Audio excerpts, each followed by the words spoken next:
Ya'ni o'tgan safar videomizda bugun eFootball'da o'sha F2P akkauntimizni beramiz. Birinchi navbatda akkauntga o'tib olamiz. Va birinchi navbatda biz darvozabonlar kategoriyasini izlaymiz va tark qilamiz.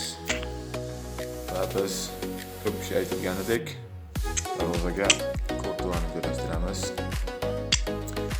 Keyingi navbat sentralniy защитник, ya'ni ularga birinchi o'rinda Balesini qo'yamiz, yuzlab, va yoniga esa legenda bo'lgan Tomiamiz. Keyin ko'p kishi aytganidek Pererni yo'q bo'lsa ham qo'yamiz. Keyin navbat chap qanotga.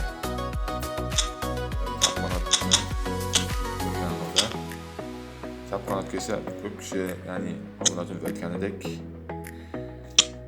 Teoni qo'yamiz. 99 bo'lar ekan. Demak,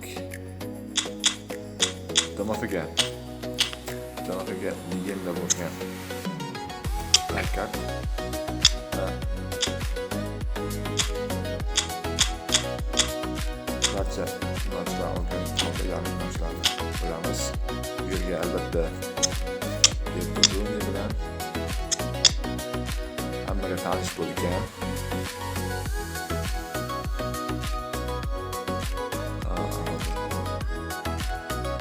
Bellingemni qo'yamiz va o'ng qanotga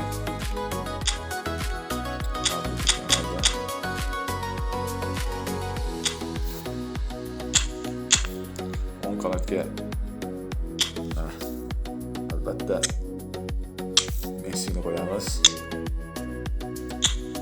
Keyingi chap qanotga esa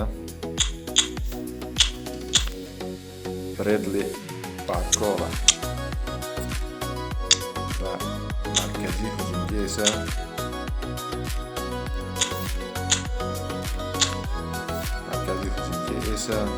biz